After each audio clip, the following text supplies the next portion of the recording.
Nagdarasal ka ba? Gaano kadalas? Naniwala ka ba ng dasal mo ay matutupad?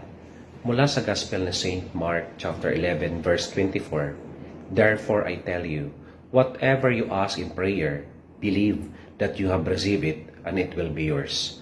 Marahil ang iba sa atin ay hindi masigasig sa pagdarasal dahil akala natin na di tayo pinapakinggan ng ating Panginoon. Ngunit sa ating ebanghelyo, ito ay nagpapatunay na lahat na ating hilingin sa Diyos na may panampalataya, lahat ay matutupad. Napakalaga po ang ating panalangin sapagkat sa panalangin po natin makikita ang ating tunay na relasyon sa ating Panginoon. Manalangin tayo.